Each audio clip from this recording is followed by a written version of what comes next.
Hi, my name is Lois, and thanks for tuning in. Today I will be discussing privileged identity management.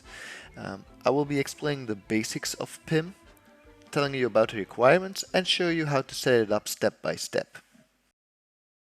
Within your organization, you want to reduce the number of people who have access to secure information or resources. PIM allows us to temporarily raise the privilege level of a regular domain user to an Azure AD role. In this example, to a global admin. And after a certain time, the privilege is revoked and the user is returned to its normal domain user. Utilizing PIM introduces a couple of features. For example, just-in-time access, meaning activation of the privilege only happens when activated by the user himself.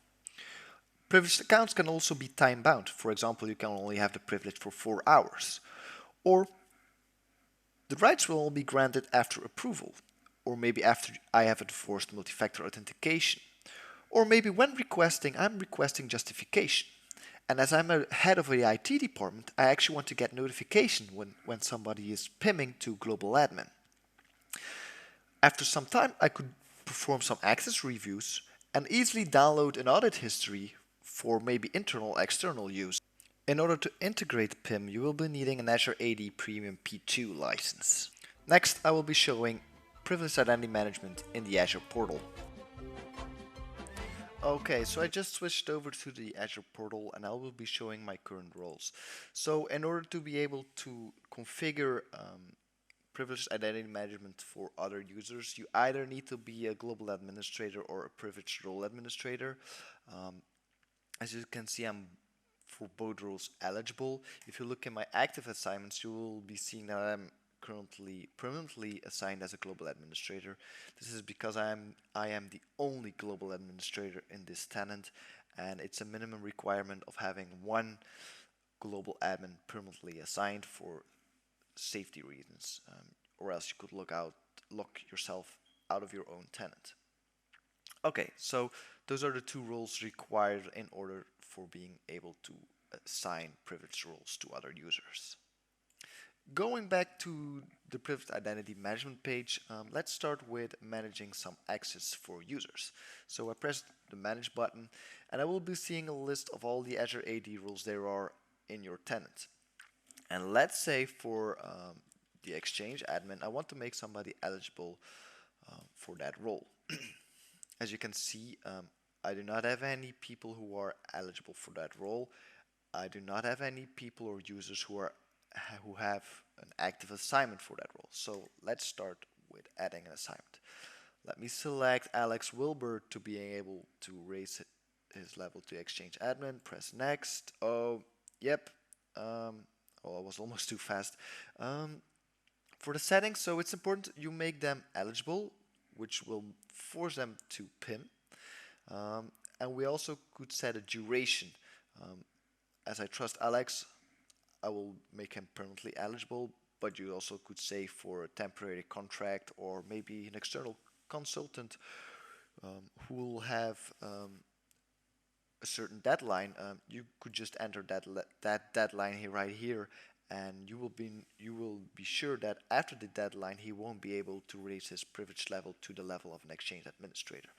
But for demonstrations reasons, let's make it permanently eligible for Alex, and let's assign it. So after that's done loading and everything goes well, I go to the eligible assignments and I can see Alex Wilbur. He's permanently eligible to PIM to the level of an Exchange administrator. So next I will be showing you the settings that apply for PIMing to the role of an Exchange administrator. So you go here to settings and I will be doing it via the edit page as it's more structured. So first we have the activation settings. So on activation we can set a duration. So for the role of an Exchange administrator, the activation can have a duration of 8 hours. On activation, I can require that when the user wants to raise his PIM level, he has to be signed in using Azure MFA. If not, if he hasn't logged in using MFA, he will be prompted for an MFA request. I can require justification on activation, so I can ask for a reason why he's PIMing to that level. You can optionally ask for a ticket number. You can also require approval to activate. So I have one person I've added myself actually as the global admin to approve um, requests requests that come in for raising the level of an Exchange administrator. So next we're going to the assignment settings. So first of all, the first setting is allow permanent eligible assignment, meaning is it possible to make somebody permanently eligible for the role of an Exchange administrator? So yes, we're going to allow that. You could also make it time limited. Um, you can also allow permanent active assignment, which is something I do not recommend as you want to lower the exposure level of privileged accounts, which why you would be using privileged identity management, because you want to leverage the just-in-time activation. So this is something I do not recommend taking off. Um, you could expire active assignments after 15 days. So even if there are active assignments, you could say, okay, let's expire them after 15 days or a year. Um, you could also say require Azure multi-factor authentication on active assignments. So if I would make somebody an active assignment, meaning as soon as he logged in, he already is to the level of an Exchange administrator. When I'm assigning that to somebody, I have to be logged in using multi-factor authentication. You can also require justification on active assignment, meaning when I'm allowing Alex to be an Exchange administrator by making him eligible for the role, I also have to enter some justification for why I'm doing that. Next, I will be talking about the notifications you can set up. As you can see, I've ticked off and on some settings. For me, this is the right balance between being informed and being spammed too much. So first things first, send notifications when members are assigned as eligible to this role. As an admin, I want to be informed that somebody is made eligible, and also approvers need to get a request for approving a role assignment for renewal or extensions. Up next, send notifications when the members are assigned as an active to this role. As I just said, for high privileged roles, you don't want to set any active assignments, and if it happens as an administrator, I want to be informed about it. So that's why I'm keeping this one ticked on, just to keep me informed. Now, don't get me wrong, there are scenarios where you want to keep an active assignment for a high privileged role. For example, if you have a break the glass account, which I do recommend for everybody having. A break the glass account is an account which is kind of invisible because it only exists on a piece of paper deep inside a vault with the password there written down. And this is actually the account you fall back on when everything is broken, even if you're locked out, or maybe multi-factor authentication is locked out and you can't get in, but you do need global administrator level in order to do your work or to remediate the problem that's inside your tenant. That's, for example, an account you would have active assigned as a global admin, but you take extra measures to protect that account. Up next is send notifications when eligible members activate this role. Well, as I don't want to be spammed too much, I only want to send notifications to people who are an approver. So for, let's say, I only want to get the notification when Alex requests the approval for being able to activate his role as an Exchange administrator. So that's it. Press update and the settings are being applied and we're all done. Alright, so I just switched over to Alex Wilbur, his account, so I can show you how my settings reflect on his account as he's been made eligible for the Exchange administrator role. So Alex goes to the privileged identity management page, goes to my roles, and as we can see, he's actually eligible for two roles. He's an authentication administrator and he can also be an Exchange administrator. He doesn't have any active assignments, which is good. And let's try to activate the Exchange administrator role.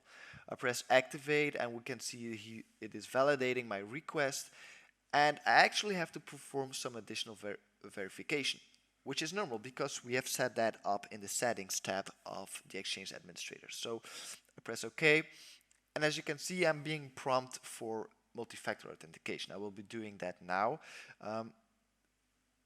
Do not make the mistake. This will not enforce MFA on the sign-in. This will only enforce multi-factor authentication on activating the role. So when the user is signing into the Azure platform, he will not be prompted for multi-factor authentication. So as I just completed verifying myself using MFA, I can continue filling in the form. So I can set up a custom activation time, configure the duration, enter a ticket system, enter a ticket number, and give a reason to my approver for why I need the level of an Exchange Administrator. For example, I need to delete mailbox. I press activate, and normally there should be an approval request sent to my administrator account. So let's go to there. Okay, so first of all, as we have set up in the settings page of the Exchange Administrator role, I'm getting a notification that there is an approval or an approval request for the role of an Exchange Administrator.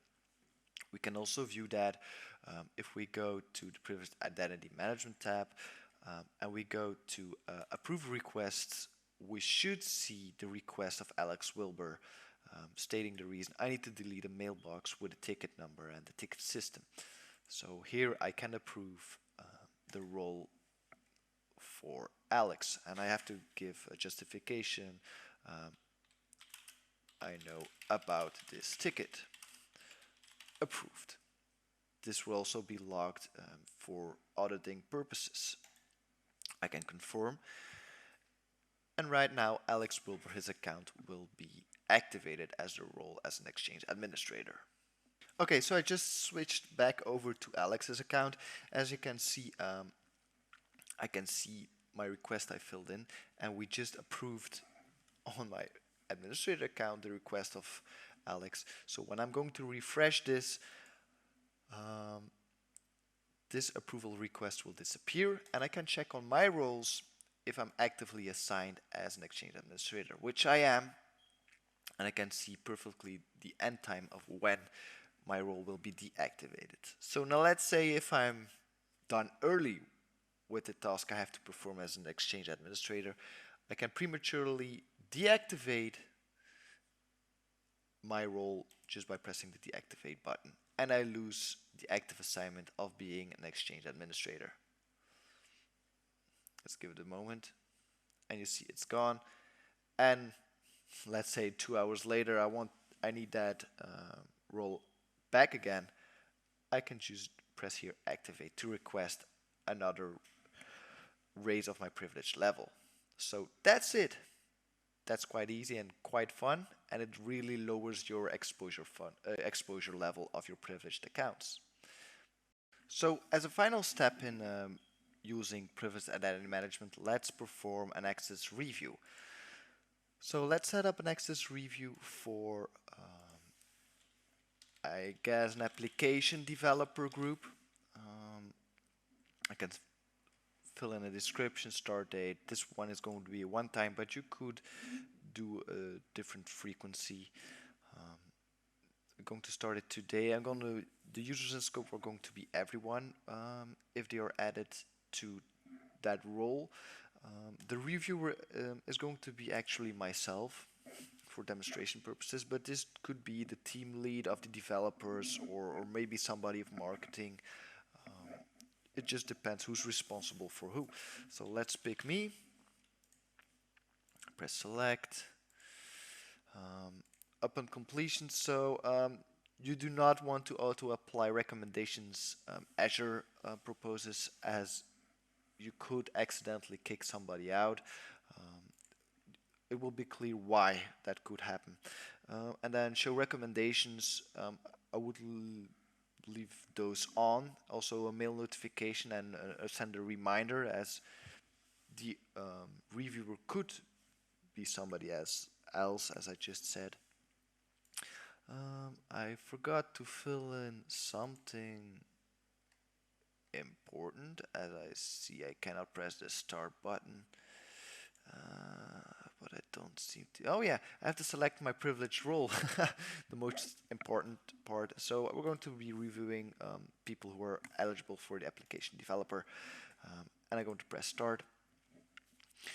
As you can see, and after I refresh, there should be a line that states, yes, there is an access review for me, so I have to review that, and I haven't started it, but I have to complete it by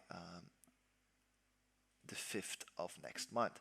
So if I go to my tasks and I go to review access, you will see that there is an access review on my name for the application developer role, and I have 30 days to complete it, and there are 3 remaining items that I have to review. So up here I can see the 3 people who are member of who are not member, who are eligible to pin themselves to the level of an application developer, and I can see also the recommendations. So if I would have ticked on apply approval based on the recommendations of Azure AD, automatically Diego and Adele would be kicked out of the would be removed from being eligible for being an application developer. This is something I do not recommend. For example, if Adele is out on a sick leave and she hasn't signed in for 30 days, she would automatically lose the role of being an application developer. That's why I use these recommendations as an indicator.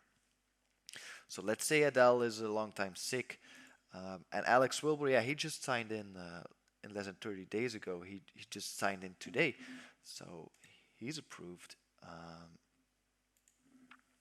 And let's give as a reason they are okay, and we can press approve. So the one who's still left is Diego, and Diego, well, he actually moved on to another department, and he doesn't need this role anymore. So let's just give no, not allowed, and press deny, and I just completed my access review for the role of an application developer. That's it. So if we go back as an administrator to the access reviews, we can see, okay, the application develop review owned by me is still active, but let's see how far he has progressed, because it's still active because we didn't reach the end date. And we can see, okay, he approved 2 people, denied 1, and nobody is not reviewed. So we reviewed everybody. So we're actually done, and we can prematurely close it and say, oh no, we do not want to delete it. We want to stop the review and consider it done. Could also view the results and see, okay, they are okay, and Diego is denied for the reason I didn't give up a good reason, obviously, but you get the idea. So that's kind of it. And you can see application developer, the review has been completed. So that's it. That's the whole process and the advantages of using privileged identity management. Just-in-time access, reducing the exposure level of privileged AD roles, and being able to perform access reviews, which could come in handy. Thank you for watching my video about privileged identity management. You can reach out to me on my Twitter account. If you have any questions, discussions, or recommendations, they're more than welcome. And see you next time on maybe another video.